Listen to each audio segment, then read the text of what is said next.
नमस्कार.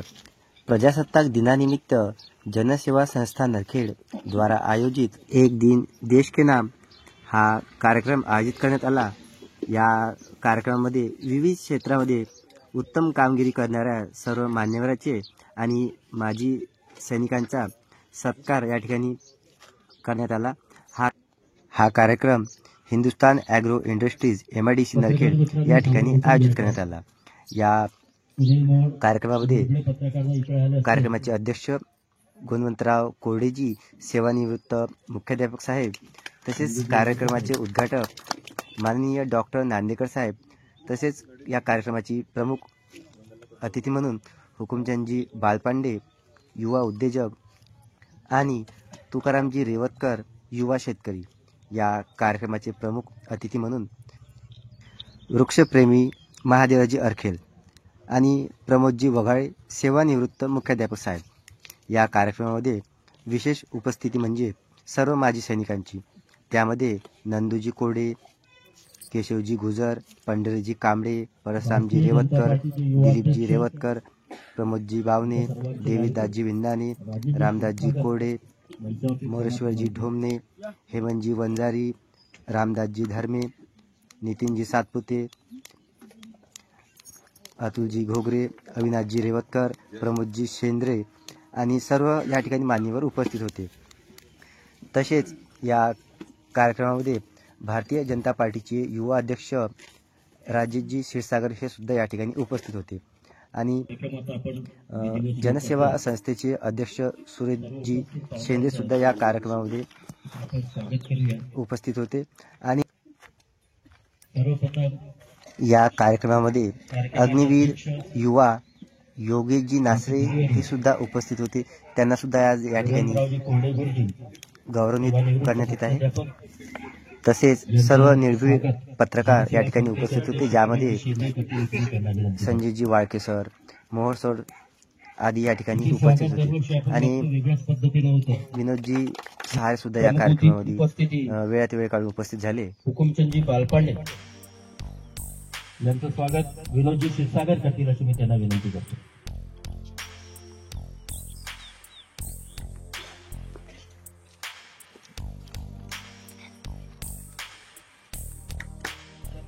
आमचे निर्भीड पत्रकार अनिलजी मोहोळ करतील अशी मी त्यांना विनंती करतो.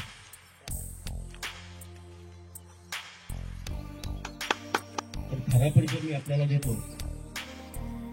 या माणसाने आयुष्यभर वृक्षाची सेवा केलेली आहे. त्यांनी स्वतःच्या घरी एक वनवाटिका तयार केलेली आहे आणि कुणालाही वृक्ष फुकटमध्ये देतात. फक्त अट एवढीच आहे की त्या वृक्षाचं संगोपन करा. मनामध्ये जर भावना आली आणि ती कट्टर जर असली तर माणूस काही पण करू शकतो. त्याचं एक उत्तम उदाहरण आमचे महादेवजी अरखेल आहेत. कधी आपण निश्चित जाऊन त्यांच्याकडे बघा. त्याची वनवाटिका, सगळ्या प्रकारची झाडं तिथे उपलब्ध असतात.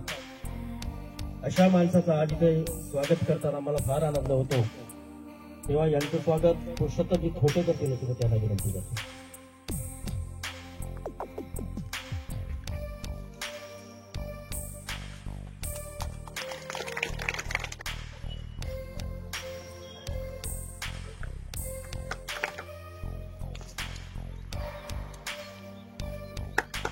सुद्धा तेवढंच चांगल्या पद्धतीने होत आहे.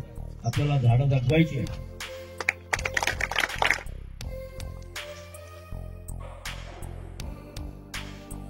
नंदूजी कोरडे हे माजी सैनिक आहेत. यांचं इथे स्वागत करण्यासाठी मी दिवाकरजी बंदिर यांना निमंत्रित करतो.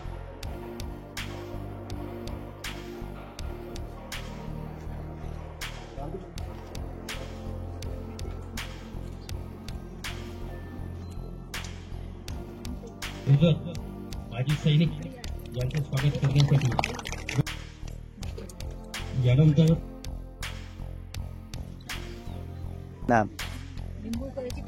पुष्पगुच्छ न देता सर्वांना या ठिकाणी वृक्ष देण्यात आले, जेणेकरून त्या वृक्षांचं ते पालनपोषण करून एक आठवण त्यांना राहावी. एक वेगळ्या सत्काराचा कार्यक्रम या ठिकाणी दरवर्षीप्रमाणे यावर्षीही Hindustan agro industries MIDC Narkhed या ठिकाणी जनसेवा संस्था द्वारा आयोजित एक दिन देश के नाम आणि या कार्यक्रमामध्ये सर्व मान्यवर हे उपस्थित होते. बँकेमध्ये फार मोठ्या पोस्टिंगवर त्याचा आनंद आपल्याला इथं साजरा येईल. मी इथे प्रदीपजी बारमासे साहेबांना निमंत्रित करतो.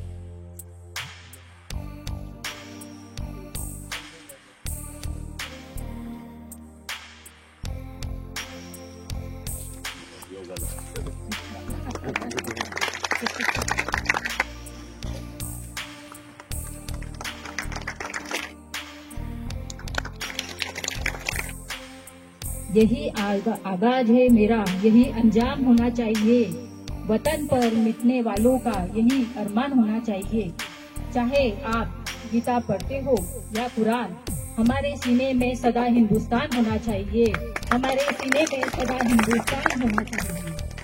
सर्वप्रथम मैं संविधान के निर्माताओं का और माँ भारती के चरणों में शत प्रणाम करती हूँ और कोटि कोटि प्रणाम करती हूँ उन अमर शहीदों को जिन्होंने माँ भारती की आन बान और शान के लिए अपने प्राणों को भी बलिदान कर दिया.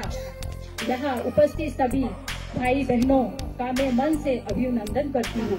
जैसे कि हम जानते हैं कि 26 जनवरी 1950 को भारतीय संविधान लागू हुआ था.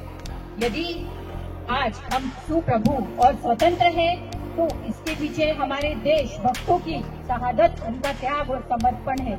आज हमारे लिए उन शहीदों और संविधान निर्माताओं के प्रति कृतज्ञता भावांजलि देने का दिन है.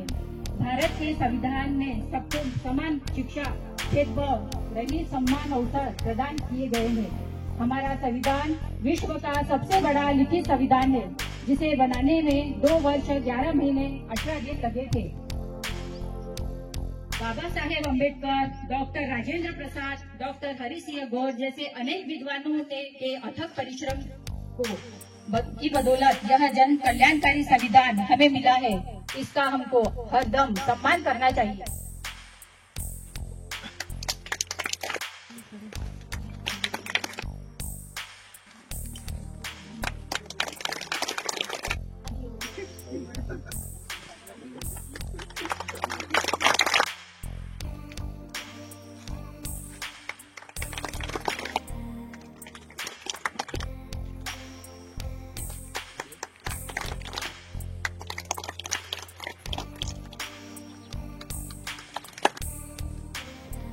हा अपंग असून एकाच हाताने शेती करतो आणि सगळी कामं एकट्याने करतो,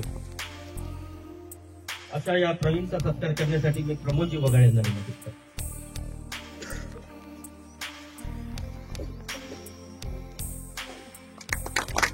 सर्वप्रथम मी भारत मातेला वंदन करतो. सर्वांना रामकृष्ण हरी.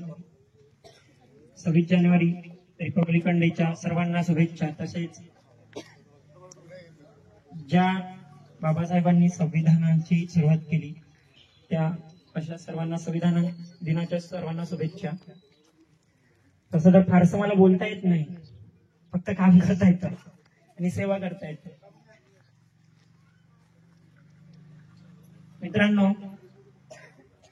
आपल्या नरखेड शहरामधून असो किंवा नागपूर जिल्ह्यामधून असो, पूर्ण विदर्भातून जे रुग्ण येतात, नागपूर जे शासकीय वैद्यकीय महाविद्यालय नागपूरचे आहे, आशिया खंडातील दुसरं हॉस्पिटल आहे सर्वात मोठे, जो आपल्या ग्रामीण भागातून जो रुग्ण तिथे जातो त्याला जी तिथे अडचण होते, काही लोकांना जे डॉक्टर समजावून सांगतात ते व्यवस्थितपणे समजत नाही, कधी कधी खूप अडचण येते. तर अशा अडचणी दूर करण्यासाठी मी तर सर्वांना मदत नाही करू शकत, पण माझ्याकडून ज्याला ज्याला मदत होते मी त्याला नक्कीच करतो.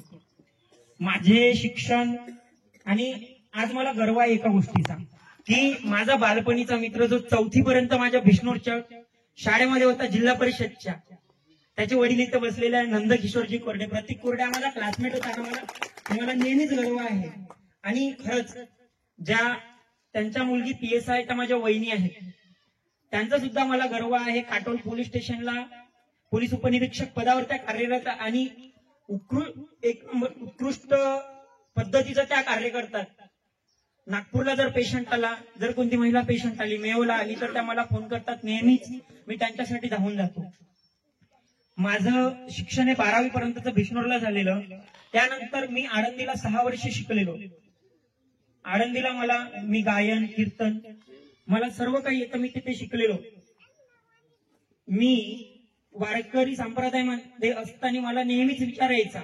आणि आधीपासून माझे गुरु जे होते ते सन्माननीय बोधे बाबा नेहमी सांगायचे, आता सर्वांना सांगायचे, प्रत्येक जण आता 5 बोटं सारखे नसतात, पण बाबांनी जे शब्द सांगितले ते माझ्या आज पण लक्षात आहे की माणूस जेव्हा जन्माला येतो, खाली हात येतो आणि खाली हात जातो. आपण जे पण संपत्ती ते कमवू, कितीही मोठी आपण संपत्ती कमवली तरी घेऊन जाणार नाही.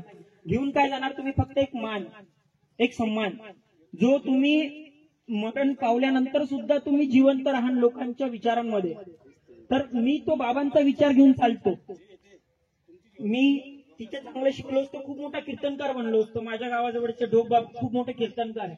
मी सोचलं की कीर्तनकार खूप मोठे मोठे झालेले आहेत, आपण कीर्तनकार नाही बनायचं, आपण समाजामध्ये जाऊन लोकांची सेवा करायची. तर 2017 पासून मी शासकीय वैद्यकीय महाविद्यालय इतर रुग्णांची निस्वार्थ सेवा देतो. मला काही आमदार आहे, काही मंत्री आहे, जे आर्थिक मदत करतात. मला नरखेडमधून जेवढे पण रुग्ण येतात सगळे मला फोन करतात. भारत माता की, भारत माता की, भारत माता की. प्रजासत्ताक दिनाच्या सर्वांना हार्दिक हार्दिक शुभेच्छा. बंधूंनो, आज आपण इथे ज्या पद्धतीने खरोखरच काही आपल्या गावाचे जे सर्वच होतकरू आहेत, पण अमूल्य कार्य करणाऱ्या लोकांचं जेव्हा आपण ऐकतो तेव्हा कुठेतरी एक इन्स्पिरेशन येतं, एक मोटिवेशन मिळतं. आणि हेच मोटिवेशन आणि इन्स्पिरेशन आपल्या येणाऱ्या पिढीला कुठेतरी मार्गदर्शनाचं काम करतं आणि ते चांगल्या पद्धतीनं करतं.